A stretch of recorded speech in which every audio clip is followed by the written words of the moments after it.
ഇന്നത്തെ തിരുക്കർമ്മത്തിൽ നാം വായിച്ചു കേട്ട വിശുദ്ധ സുവിശേഷം വിശുദ്ധ മത്തായിയുടെയും വിശുദ്ധ യോഹന്നാന്റെയും സുവിശേഷത്തിൽ പ്രതിപാദിച്ചിരിക്കുന്ന ക്രിസ്തീയ ജീവിതത്തിൻ്റെ മർമ്മം നമ്മുടെ അഭിവന്യ arch bishop Mar George Koovakad പിതാവ് ജീവിത പ്രമാണമായി സ്വീകരിച്ചിരിക്കുന്ന ആപ്തവാക്യം അതിൻ്റെ കൃത്യമായ പൂർത്തീകരണത്തിൻ്റെ വിശദീകരണമാണ്. ക്രിസ്തുവിൻ്റെ പരിമളമാകുന്നതിന് തന്നെ സമർപ്പിക്കുന്ന ഒരു ജീവിതത്തിൽ അടിസ്ഥാനപരമായി രണ്ട് കാര്യങ്ങൾ സുവിശേഷം നിർബന്ധമായി ആവശ്യപ്പെടുന്നു. കർത്താവായ യേശുക്രിസ്തുവിനെ കുറിച്ച് നാം മനസ്സിലാക്കുന്നതിന് മുൻപ് സ്വർഗം അവിടുത്തെ വെളിപ്പെടുത്തി എന്നതാണ് വെളിപാടിൻ്റെ മർമ്മം. ഇവൻ എൻ്റെ പ്രിയപുത്രൻ, ഞാൻ സംപ്രീതനായിരിക്കുന്നവൻ, ഇവനെ ശ്രവിക്കണം, ഇവനെ കേൾക്കണം, ഇവനെ അനുസരിക്കണം.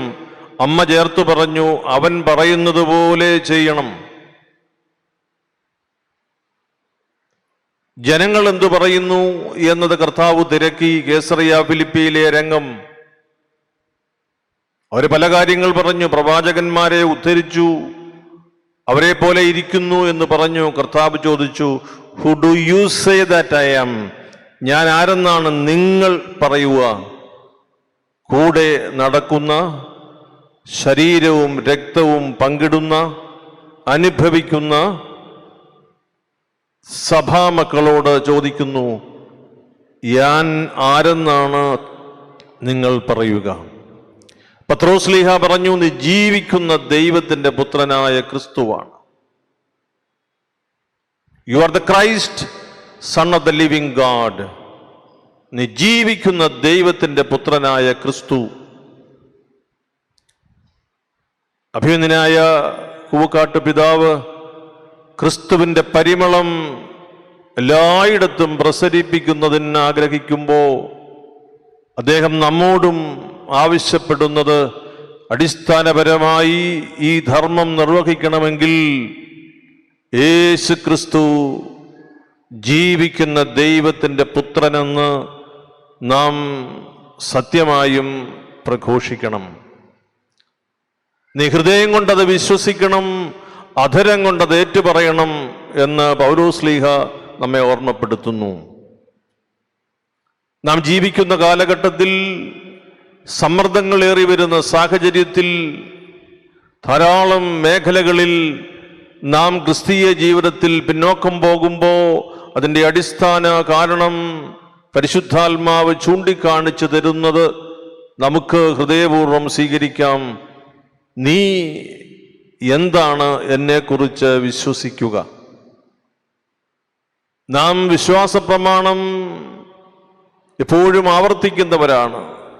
സർവശക്തനായ ദൈവത്തിൽ ഞാൻ വിശ്വസിക്കുന്നു എന്ന് നാം ആവർത്തിച്ച് പ്രഘോഷിക്കുന്നു. ഇവിടെ നമ്മോട് ആവശ്യപ്പെടുന്നു, ഞാൻ ആരെന്നാണ് നീ പറയുക? ജീവിക്കുന്ന ദൈവത്തിൻ്റെ പുത്രനായ ക്രിസ്തുവാണ് നീ എന്ന് യേശു കർത്താവിനെ കുറിച്ച് പ്രഘോഷിക്കാത്തവർക്ക് യേശുവിൻ്റെ നാമം പ്രചരിപ്പിക്കുന്നതിന് സാധ്യമല്ല. രണ്ടാമതായി വിശുദ്ധ യോഹന്നാന്റെ സുവിശേഷത്തിലെ 21-ാം അധ്യായത്തിലെ അത്ഭുതകരമായ മീൻപിടുത്തവും പ്രാതൽ നൽകലുമെല്ലാം കർത്താവ് ചോദിക്കുന്നു, യോനായുടെ പുത്രനായ ശിമയോനെ, നീ ഇവയേക്കാൾ അധികമായി എന്നെ സ്നേഹിക്കുന്നുവോ?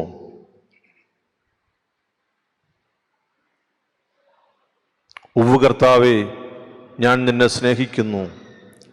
3 തവണ ആവർത്തിച്ച് പറയുന്നു. ജീവിക്കുന്ന ദൈവത്തിൻ്റെ പുത്രനായ ക്രിസ്തുവാണ് നീ എന്ന് യേശു കർത്താവിനെ കുറിച്ച് പ്രഘോഷിക്കുകയും മറ്റെല്ലാറ്റിനെയും ഉപരിയായി ദൈവത്തെ സ്നേഹിക്കുന്നുവെന്ന് ഹൃദയം കൊണ്ട് ഉറപ്പുവരുത്തുകയും ചെയ്യുമ്പോൾ ക്രിസ്തുവിൻ്റെ പരിമളം എല്ലായിടത്തും വ്യാപിക്കും. പരിശുദ്ധ പിതാവിൻ്റെ ആലോചനാ സംഘത്തിലേക്ക് നമ്മുടെ ഈ പ്രിയപ്പെട്ട പിതാവ് നിയോഗിതനാകുമ്പോൾ ക്രിസ്തുവിൻ്റെ പരിമളം ഈ പിതാവിൻ്റെ ശ്ലൈഹിക ശുശ്രൂഷയിലൂടെ ലോകമെങ്ങും ദൈവം നിശ്ചയിക്കുന്ന കാലത്തും ദൈവം നിശ്ചയിക്കുന്ന ഇടങ്ങളിലും ദൈവം ഏൽപ്പിച്ചു കൊടുക്കുന്ന അവിടുത്തെ ജനത്തിൻ്റെ മധ്യേയും അത് പ്രസരിപ്പിക്കുന്നതിന് പരിശുദ്ധാത്മാവ് കൂടെ നിന്ന് സഹായിക്കട്ടെ. അഭിഷേകത്തിൻ്റെ സുഗന്ധവും അഭിഷേകത്തിൻ്റെ മായാത്ത അനുഗ്രഹവും അങ്ങിൽ നിറഞ്ഞു നിൽക്കട്ടെ എന്ന് കേരള സഭയ്ക്ക് വേണ്ടി ദൈവസന്നിധിയിൽ അങ്ങയെ സ്മരിച്ച് പ്രാർത്ഥിക്കുന്നു.